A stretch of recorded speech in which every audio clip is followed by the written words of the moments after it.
November 15th, 2004. A man named Peter Porco wakes up, uses the bathroom, shaves, changes his clothes, and goes to eat breakfast. He proceeds to then pack lunch and load the dishwasher. After this, he walks outside to grab the newspaper. However, he gets locked out as the door shuts behind him. Thankfully, he has a second key hidden in his front porch. Once he unlocks the door, however, he opens it slowly to not wake up his wife. Now suddenly, he falls over, dead.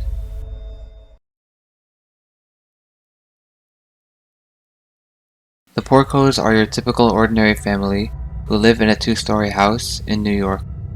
They consist of Joan and Peter Porco, and the two sons, John, who's a naval officer, and Christopher, who's a student in the University of Rochester, about 200 miles away.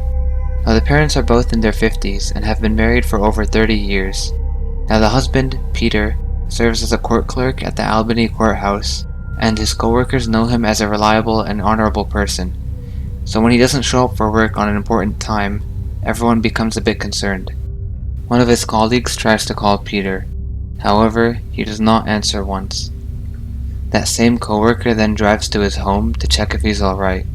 Once he arrives, however, he notices a crimson-red trail that leads from the doorstep to Peter.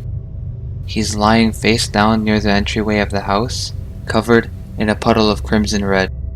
When responders reach the scene, they rush inside the house, finding bloody footprints all over the house, in the kitchen, along the stairs, and even covering the couple's bedroom and in their bed sheets. This is when they notice Joan Porco lying on the bed. They're absolutely surprised to see her conscious and breathing, since it's clear that she's experienced some sort of head trauma, with there being wounds all over her face. A detective looks at Joan and quickly asks her, "Who did this to you? Do you know them?" She pauses, with it being clear that she cannot make out any sort of words. She just nods. Yes. The detective then asks, "Was it your son Chris?" And she also nods. Yes. Joan is then rushed to the emergency room, where she undergoes 12 hours of surgery. Luckily, doctors are able to save her, but not with major scars. Joan received trauma 3 times to her head due to a blunt object, which caused her left eye to be gone, as well as a piece of her skull. It's later revealed that the murder weapon is a 3-foot axe found in the bedroom. Meanwhile, Peter's autopsy report details that he was hit 16 times with trauma to the head, face, and body. While the injuries which broke off a piece of Peter's jaw and exposed a part of his brain were actually not the cause of his death, it was the blood loss that came afterwards. Now, even after suffering from fatal injuries, Peter was able to get up and perform his daily routine as if nothing ever happened, where he survived for numerous hours. Now I know what you're probably thinking, how in the world was Peter able to shave in the mirror with a chunk of his jaw being missing and leave a trail of blood behind him? Well, this will be explained by a neurologist later in the video. Now detectives at the scene discover a window screen being cut and the alarm in the basement being smashed. This points to a robbery gone wrong. It's also worth mentioning that in the past, the Porcos went through 2 separate robberies in which various electronics were stolen from them. As investigators look through evidence relating to the case, a news reporter calls the son, Chris Porco, and delivers the unfortunate news. Now Chris then calls 911 to check if this is true or not, and tells the police that he was sleeping in his college lounge when the attack happened on his parents.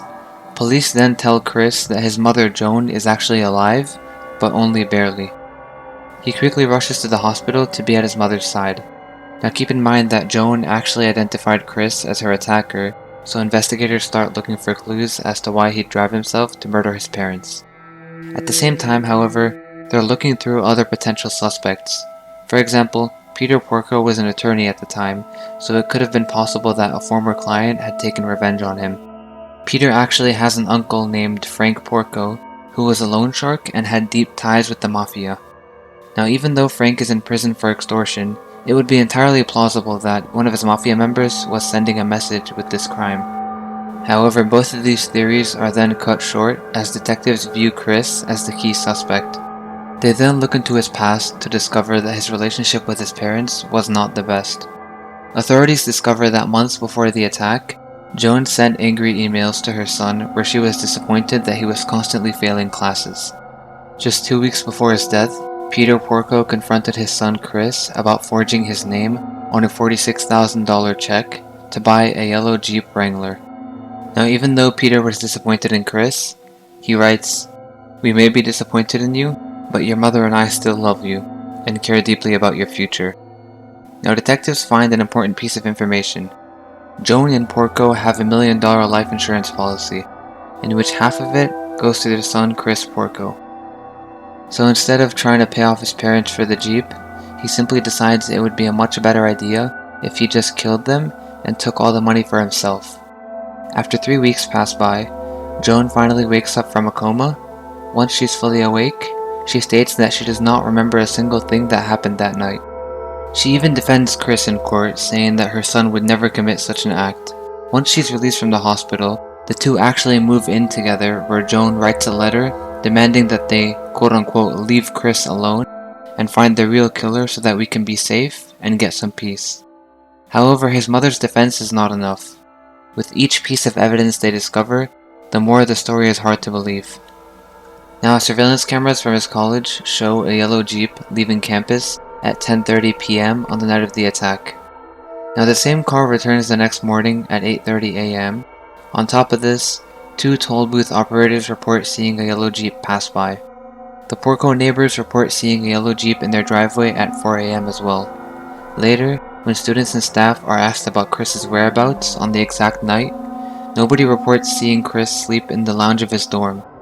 Now, if you're still curious as to how Peter was able to live through the day with a fragment of his brain missing, well, here's the reason why.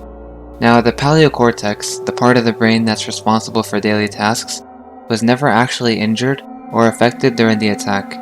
Due to this, it turned Peter into a living and breathing zombie until he inevitably bled out and died.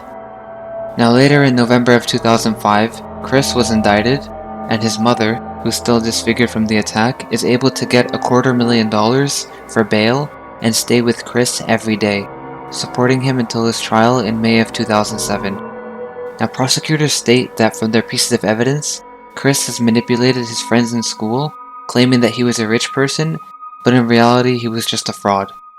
He was actually also responsible for the 2 previous robberies that were carried out in the Porco household.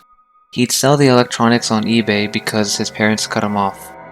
And when his parents cut Chris off for the 3rd time, he was filled with rage and drove 300 miles in a stolen Jeep to kill his parents and frame it as if it was a robbery that went wrong.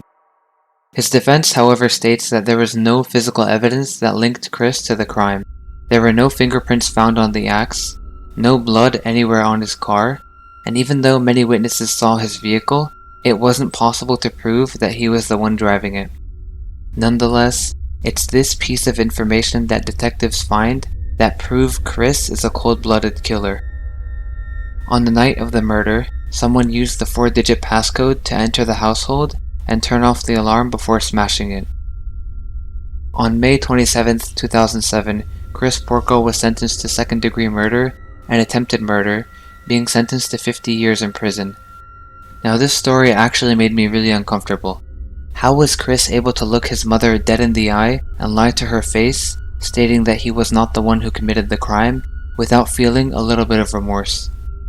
Later, a psychologist who worked on the case explains this entire ordeal in one word: sociopath.